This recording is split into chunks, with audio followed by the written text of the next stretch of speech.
Ayan, nandito tayo sa aking cellphone. Ngayon, ipapakita ko sa inyo kung paano ko ginawa yung shining text gamit ang KineMaster na application. So, ito nga, nandito tayo sa aking may hiwagang cellphone. So, punta tayo sa aking app KineMaster. Antayin lang natin siya mag-load. Punta tayo sa plus, then select natin yung aspect ratio na 16.9, which is yun ang requirements ni YouTube. And then punta tayo sa media, click natin yung background, select natin yung itim, check natin. So spread out lang natin ng konti. Ayan. Then click natin yung layer, taas lang natin siya. Punta tayo sa text. So type tayo ng letter. Okay, capital natin, tutorial. Yan. Then after yan, puntahan natin yon, dagdagan natin ng double spacing yung bawat letter. Yan.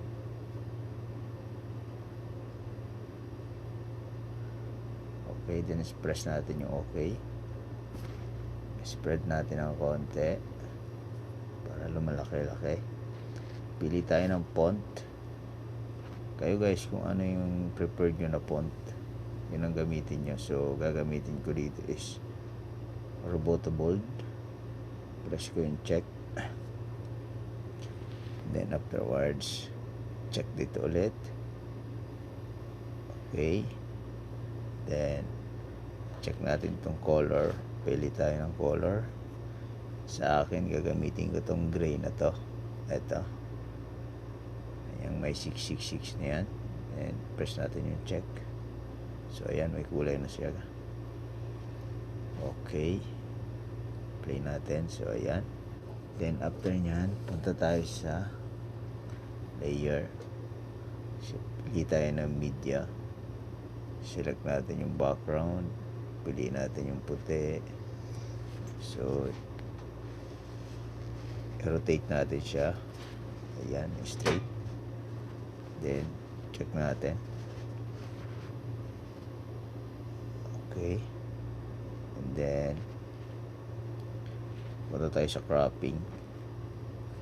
I-on natin yung masking o yung mask, and then i-crop natin yung letter. Okay, then isagad natin yung feather. So crop pa natin ng konti. Ayan, then check natin. So ayan, meron na tayong lighting o yung pinaka effects na mangyayari. Then after nyan,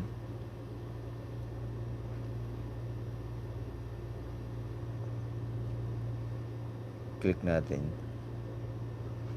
punta tayo dito sa left side, itong yung parang susi. Ayan, click lang natin siya, tapos i-drag natin, then pindutin natin yung plus, itong plus, and then katapos nyan, check natin, tapos click natin siya ulit, i-drag natin yung nilagay natin na white papunta rito sa side na to. Ito yung huwag yung kakalimutan guys, then check. Ayan, so tatakbo na siya. So yan, nakita nyo siya, tumatakbo na. Ayan, then play natin.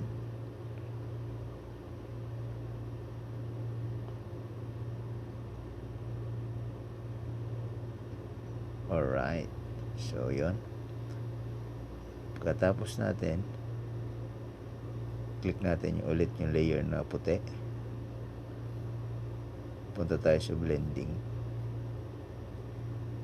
check natin yung overlay, then press natin yung okay. So yan,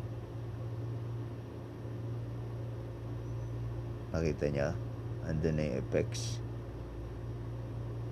Yan. So sa mga mahihilig gumawa ng mga cinematic scene, bagay na bagay to sa inyo pang title, guys. Maganda to. Then after nyan, so nakikita nyo naman dun sa una na lumalaki yung letter.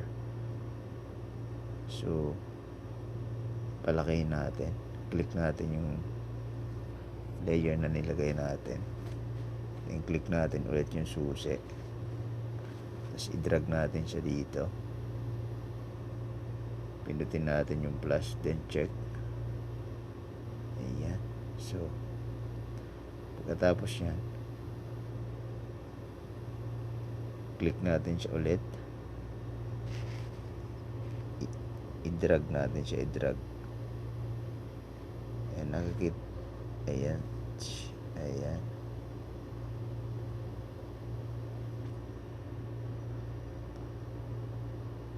Then press natin yung check. So ayan, nakita nyo guys, tumatakbo siya paliit pala. Ayan, unti-unti siyang lalapit sa inyo.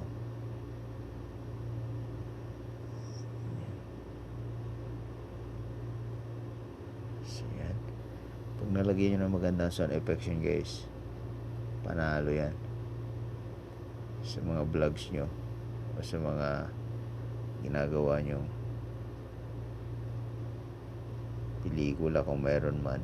Yan, pwedeng pwede yan. So nakita nyo, napakaganda niya pagmasdan, slow motion. Pwede mo pang adjust yung kulay nyan. Punta kayo sa opacity.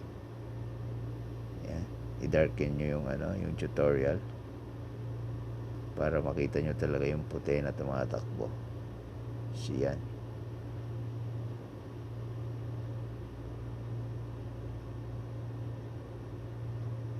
Wow, ganda, di ba? So pagkatapos nyan, click nyo to, export. Yan, export natin.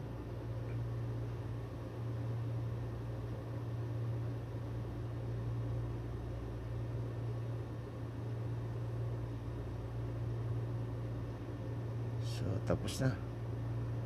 Balik tayo. Balikan natin siya. Dito natin siya sa i-play sa malaking screen. Ayan guys, see? Kung ganyan ang mga title nyo, ganyan tumatakbo. Shining effect nya. Wow, amazing. So yun lang muna ang may share ko sa ngayon. Sa mga hindi pa nakasubscribe dyan, please consider to subscribe. Comment na rin kayo, share. Maraming salamat and God bless po sa lahat. Sana may naitulong tong vlog na to o itong tutorial na to sa inyo. Sa mga hindi marunong mag-edit dyan na gaya ko, nakukuha po sa practice yan. Practice lang po tayo.